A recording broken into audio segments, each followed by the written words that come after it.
हाय buddies, मैं हूं आपका दोस्त मनीष और ये हमारा यूट्यूब चैनल मार्गदर्शक गुरुजी। दोस्तों आज के इस वीडियो में हम बात करने वाले हैं माइट के सिक्स्थ फॉर्म के बारे में। ठीक है, सिक्स्थ फॉर्म के बारे में मतलब सिक्स यूज के बारे में। Subject might have had object. दोस्तों पिछला ही कॉन्सेप्ट हम लोगों ने माइट हैव के बारे में पढ़ा। अब ये माइट हैव का पास्ट टेंस है, माइट हैव हैड। ठीक है, शायद कर्ता के पास कुछ हो सकता था या शायद ही कर्ता के पास कुछ हो सकता था। दोस्तों मैंने आपको बताया था लास्ट कॉन्सेप्ट में माइट हैव में कि माइट प्रेजेंट और पास्ट दोनों स्थिति में यूज होता है।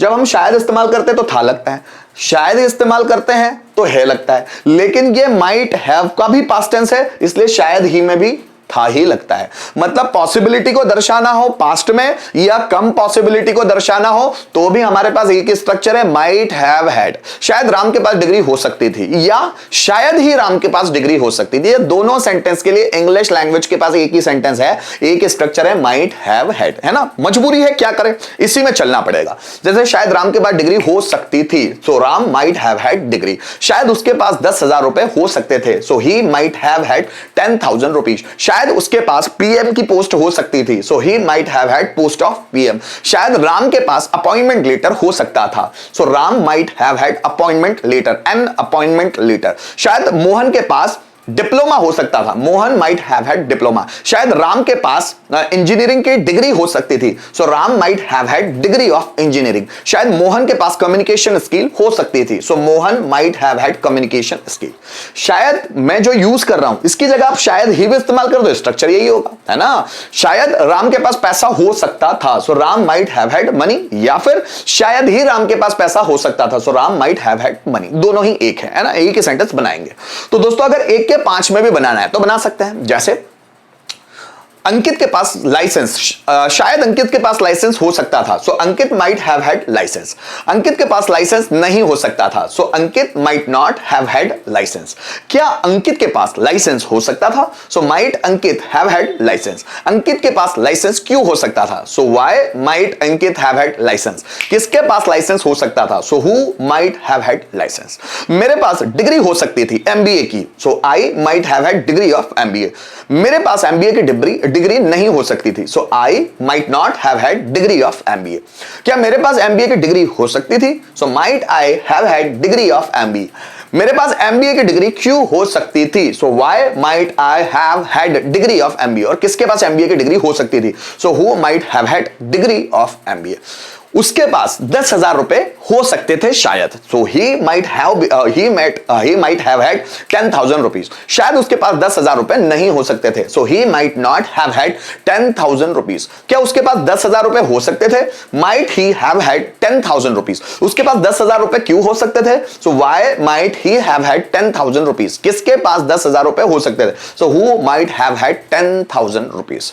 शायद टीचर के पास नॉलेज हो सकता था, सो teacher might have had knowledge. शायद टीचर के पास नॉलेज नहीं हो सकता था, सो teacher might not have had knowledge.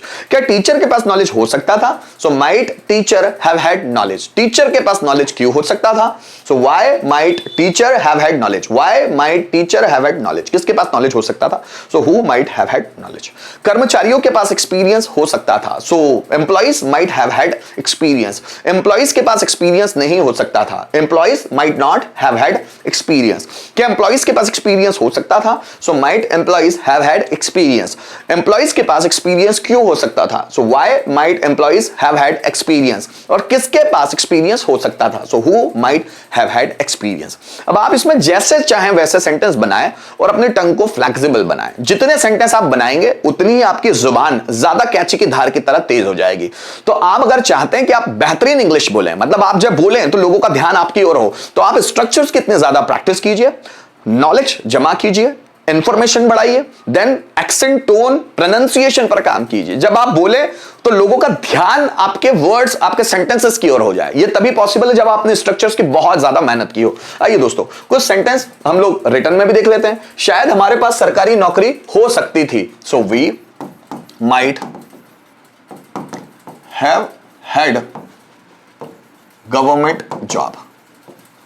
ठीक है, शायद हमारे पास गवर्नमेंट जॉब हो सकती थी। शायद उनके पास 10,000 रुपए हो सकते थे उनके पास, so they might have had 10,000 rupees. ठीक, शायद उनके पास मेरा कॉन्टेक्ट नंबर हो सकता था, so they might have had my contact number.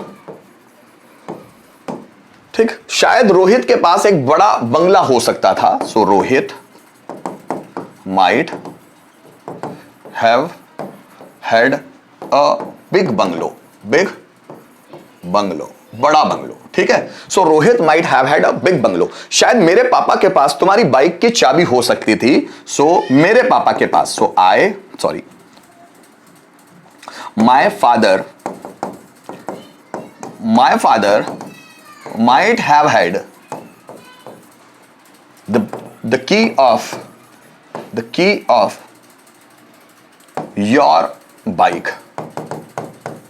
ठीक है, सो मेरे पापा के पास शायद तुम्हारी बाइक की चाबी हो सकती थी। So my father might have had the key of your bike. So guys, जितना आप सेंटेंस बना के देखेंगे, स्ट्रक्चर कोई भी टफ नहीं होता। ये व्यक्ति पर डिपेंड करता है कि व्यक्ति मेहनत कितनी करना चाहता है। अधिकतर स्टूडेंट्स सिंपल स्ट्रक्चर की ओर ज्यादा अट्रैक्ट होते हैं, means to have tense models. जितने सिंपल स्ट्रक्चर की ओर होंगे और जब टफ स्ट्रक्चर सामने आएगा तो बोलने का तो मन ही नहीं होगा, समझने का भी मन नहीं होगा, है ना। लेकिन अगर आपकी टफ स्ट्रक्चर्स को प्रैक्टिस करने की आदत हो गई ना गाइस, तो सिंपल स्ट्रक्चर तो आपके लिए हलवा होंगे। तो अगर आप चाहते हैं इंग्लिश लैंग्वेज को बहुत सिंप्लीफाई करना, तो जरूरी आप लोगों के लिए अलग अलग तरह के स्ट्रक्चर्स बोल बोलकर देखिए, प्रैक्टिस कीजिए। सो प्रैक्टिस हर एक जितने भी स्ट्रक्चर्स हैं उन सभी को वो आसान बना देंगे।